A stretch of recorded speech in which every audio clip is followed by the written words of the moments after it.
Hello everyone, उम्मीद करता हूँ आप सब अच्छे होंगे। दोस्तों, जब से अपना रिज़ल्ट आया है फेस 11 का, तब से बच्चों के लगातार कमेंट तो इतना पॉसिबल नहीं हो पाता है जॉब के साथ कि हम हर कमेंट का रिप्लाई कर पाएँ। तो आप एक दूसरे की मदद कर दीजिए कीजिए। अगर किसी को कोई बात पता है तो उसको बताया कीजिए। खुद एक मतलब आप कोऑपरेट किया करिए एक दूसरे के साथ। ठीक है। अब जैसे कि इन भाई का था, अब मुझे नहीं पता ये कैसा क्वेश्चन था, और जो भी था मैंने अपने तरफ से कर दिया है। बहुत सिंपल सी बात है। देखो, दो चीज़ें आप समझ लो। आपने गलती से एक्सपीरियंस वाली पोस्ट पे भर दिया है, कोई बात नहीं, क्योंकि मेरे साथ भी ऐसा हो चुका है। मैंने भी एक बारी ध्यान से पढ़ा नहीं, और क्या हुआ कि मैं उसमें मांगा था कि आपकी ग्रेजुएशन के साथ जो है 1 साल का सर्टिफिकेट चाहिए एक्सपीरियंस का, और वो भी पीएसयू या स्टेट से। मतलब कि स्टेट की, कोई ऐसे नहीं कि लल्लू चप्पू किसी से भी बनवा के दे दिया। और उसके बाद में जो या उन्होंने मांगा था बीटेक होनी चाहिए। तो वो पोस्ट किसकी थी आप लोग जान गए होंगे। फेस 8 के अंदर आई थी, एसीओ थी शायद, जो कि असिस्टेंट कम्युनिकेशन ऑफिसर। तो उसमें मैंने ध्यान से पढ़ा नहीं और मैंने सर्टिफिकेट वाला कर दिया, लेकिन मेरे को वहाँ पे रिजेक्शन फेस करना पड़ा। और आप लोग यहाँ पर ये बात मत समझो कि यार देखो, एक्सपीरियंस सर्टिफिकेट नहीं कोई बना कर देगा। आप अगर उन्होंने स्टेट गवर्नमेंट या पीएसयू या किसी भी अच्छी रिकॉग्निशन मतलब कि रिकॉग्नाइज्ड इंस्टीट्यूट से मांगा है, तो इतनी आसानी से नहीं बना के देते हैं ये सब सर्टिफिकेट्स जो होते हैं। तो आप अपने एंड पे देख लो यार, सर्टिफिकेट का क्या करना है। बाकी एक्सपीरियंस सर्टिफिकेट के बारे में अब मैं और कुछ नहीं बता सकता, आप अपने एंड पे चेक कर लेना। दूसरी बात, सर जी फेस 11 में नाम आ गया, मुझे क्या करना चाहिए? तो देखो भाई, इस पूरी वीडियो में मैंने बताया गया था, यही तो बता रहा हूँ कि इसके बाद आपको अपने डॉक्यूमेंट सेंड करने। जब मैंने वो रिज़ल्ट समझाया तब तो अब समझ नहीं आता और आपको कैसे समझाया जाए। अब मेन जो ऐसे कमेंट के रिप्लाई दूंगा तो वीडियो बहुत लंबी हो जाएगी।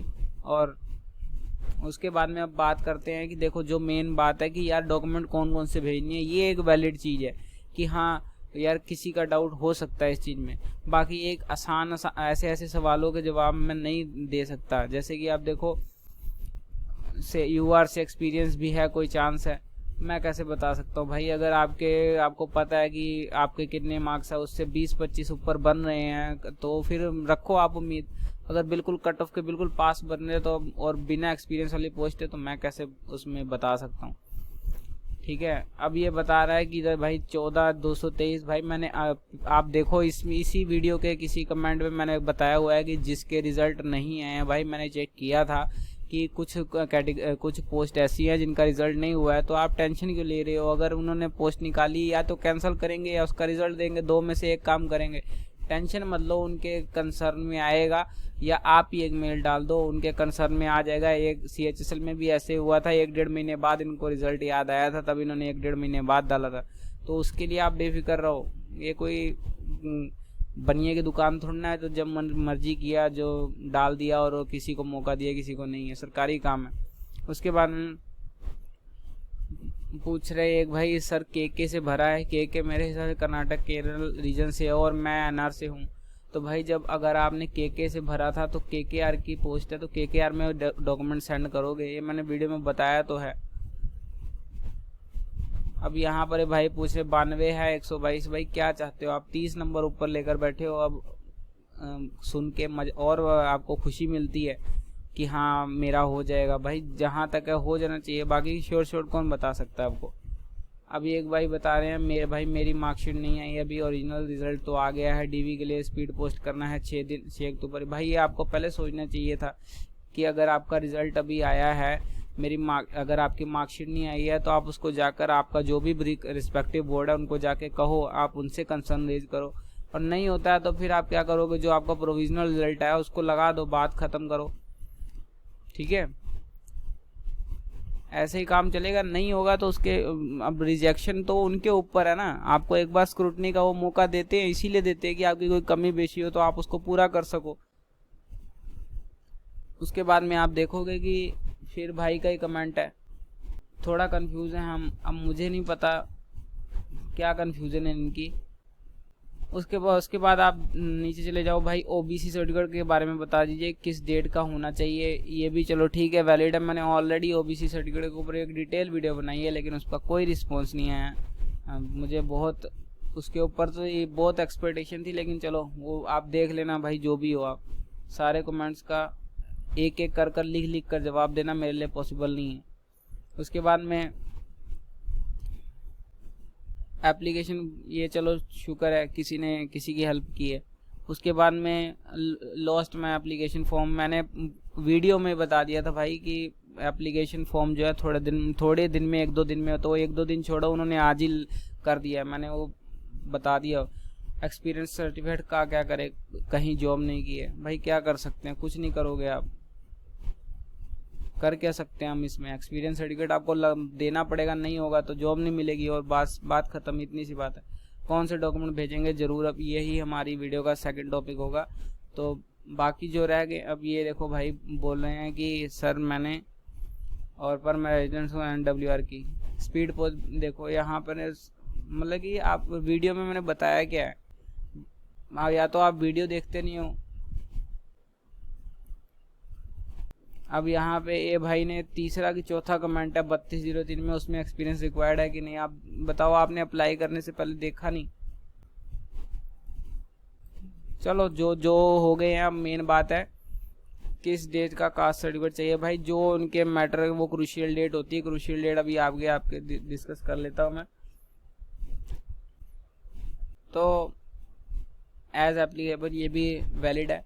तो चलो अब अपने सेकंड, ऐसे तो बहुत लंबी चली जाएगी वीडियो, उसके बाद में बात करते हैं। ये देखिए, अब आपको यहाँ पे मेन पता लगेगा भाई बाहर का जो इन्वेलप है वो कैसे तैयार करना है, उसके ऊपर मैं वीडियो बना दूंगा, कैसे उसको आपने उसके ऊपर क्या क्या लिखना है। उसके पहले सबसे पहले आप एक चीज़ तैयार कर लो कि जो डॉक्यूमेंट्स आपके बनते हैं ना, पहले वो चीज़ तैयार करो। सबसे पहले देखो क्या लिखा हुआ था, कैंडिडेट्स जो शॉर्टलिस्ट हुए उनको 6 अक्टूबर तक भेजना है, स्पीड पोस्ट ओनली। ठीक है, तो स्पीड पोस्ट करनी है आपने, तो यहाँ पर देख लेना आप। अब बात करते हैं भाई, ये मैंने चीज़ें उठाई कहाँ से। अब आप बोलोगे ये सारी चीज़ें मैंने कहाँ से उठाई, मैं आपको बता देता हूँ कि इससे पहले जो है आप देख सकते हो, ये NWR का एक कॉल लेटर है। ठीक है, यहाँ पे मैंने सारे यहाँ से उठाई है ये सब चीज़ें। इसके अलावा ये मेरा एक वेस्टर्न रीजन के अंदर जब एडमिट कार्ड आया था, तो वहाँ से मैंने ये सारी चीज़ें उठाई थी। ठीक है, पर जो आपको डिटेल्ड चीज़ मिलेगी ना, वो एक मेरी ईस्टर्न रीजन की DV था, आप देख सकते हो पोस्ट कोड, और इसके लिए मुझे बुलाया गया था, हालांकि मैंने कोई DV अटेंड नहीं किया था। तो यहाँ से ये तीनों का मैं कर रहा हूँ, और अगर आप मांगोगे तो इन तीनों का मैं स्क्रीनशॉट जो है आपको वो टेलीग्राम ग्रुप में डाल दूंगा। अब टेलीग्राम ग्रुप क्या है भाई, टेलीग्राम ग्रुप अगर आपको ज्वाइन करना है, आप हमारी अबाउट वाली जब जाओगे, आप यहाँ पे आप जब यहाँ चैनल के जाते हो, चैनल के बाद अबाउट में जाते हो, तो अबाउट में जाने के बाद आप देखो यहाँ पे सबसे नीचे आते हो, तो यहाँ पे आपको टेलीग्राम लिंक ज्वाइन का मिलता है लिंक, तो आप उस पर ज्वाइन कर सकते हो। उसके बाद में तो इन तीनों का रेफरेंस लेकर मैं वीडियो बना रहा हूँ। सबसे पहले देखो, आपने मैट्रिकुलेशन लगानी है उस जिसमें आपकी डेट ऑफ बर्थ मेंशन हो। अगर आपकी डेट ऑफ बर्थ मेंशन नहीं है, वैसे तो ज़्यादातर में होती है। ठीक है, एक भाई का भी आया था, मैं कमेंट अगर अभी ढूंढने जाऊंगा तो बहुत टाइम लग जाएगा। वो भाई पूछ रहे थे कि 10वीं की हमें सिर्फ मार्कशीट मिली है, सर्टिफिकेट नहीं मिला है। तो भाई हमारे यहाँ भी ऐसे ही होता है कि सर्टिफिकेट कम मार्कशीट होती है, उस पर लिखा होता है कि इस बच्चे ने इस 2000 इसमें जो है 10वीं पास की है, और उसके बाद उसके नीचे मार्क्स दिए होते हैं, तो वो आपका एक ही गिना जाएगा। उसके बाद में हायर सेकेंडरी का सर्टिफिकेट चाहिए आपको, भेजना ही भेजना है।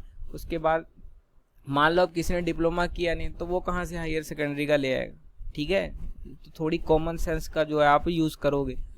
उसके बाद में इन्होंने बोला all other certificates in support of educational, technical, professional qualification and subject studied at various level and marksheet pertaining to all 3 years of each course. ठीक है, तो मेरे कहना भाई समझो, मतलब कि यहाँ पर आपको डिग्री तो लगानी उसके साथ हर एक सेमेस्टर की मार्कशीट लगानी, ये नहीं कि एक फाइनल मार्कशीट लगानी है, आपको सभी मार्कशीट लगानी है। और यहाँ पर आप एक मेन चीज़ लिख लो कि सारे डॉक्यूमेंट जो है सेल्फ अटेस्टेड होने चाहिए, सेल्फ अटेस्टेड होने ही चाहिए। ठीक है, सब सेल्फ अटेस्टेड होने चाहिए। उसके बाद जो आपका एप्लीकेशन फॉर्म है, 1 नंबर पे आपको अपना एप्लीकेशन फॉर्म लगाना है भाई।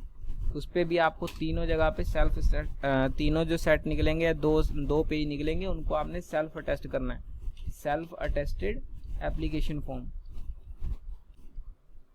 Application form. तो अब उसके बाद में देखो हमने इतना लगा दिया, इतनी बात तो सबको क्लियर होगी। अब कुछ लोगों का मैंने एक कमेंट मुझे याद आ रहा है, एक भाई थे, उन्होंने बोला कि मेरा प्रोविजनल रिजल्ट डिक्लेयर हो गया है लेकिन मेरे को अभी तक डिग्री रिसीव नहीं हुई। या तो भाई आप डिग्री रिसीव करा लो या प्रोविजनल लगा के भेज दो, इसके अलावा क्या कर सकते हो आप? ये 2 में से अलावा इसके बाद आपके पास और कोई चांस है? कुछ नहीं आपके पास इसके अलावा। आप सिर्फ अपने एंड से कर सकते हो, एफर्ट्स कर सकते हो बस। उसके बाद में अगले चलते हैं एक्सपीरियंस सर्टिफिकेट। एक्सपीरियंस सर्टिफिकेट जो है क्रूशियल डेट का, अब क्रूशियल डेट का बार बार यहाँ पे नाम आ रहा है, तो आप एक बार खुद चेक कर लेना अपने एंड से। वैसे मैंने चेक किए 27/3 जो थी वो लास्ट डेट थी उसकी, तो 27/3 ही है, 23 इससे पहले आपके सर्टिफिकेट्स होने चाहिए। उसके बाद में एक्सपीरियंस सर्टिफिकेट का हो गया। एक फ़ोटो आइडेंटिटी कार्ड आप कुछ भी लगा देना इनमें से, ठीक है। अब इसके ये तो हो गए एक जर्नल कैंडिडेट की बात। Journal candidate in the sense कि जिसको मान लो जिसने किसी भी कोई एज रिलैक्सेशन नहीं ली है, कोई उसको मतलब कि किसी कैटेगरी से अप्लाई नहीं किया है, सिर्फ जर्नल है और मतलब सिंपल कैंडिडेट है जिसको हम जर्नल का कैंडिडेट बोल देते हैं। उसके बाद बात आती है एज रिलैक्सेशन की। तो इसमें आपको सबसे पहले देखो कैटेगरी सर्टिफिकेट लगाना है, जो भी कैटेगरी से बच्चे हैं उनको लगाना है। अब कुछ लोग यहाँ पे पूछे भाई ओबीसी कब तक का चल जाएगा?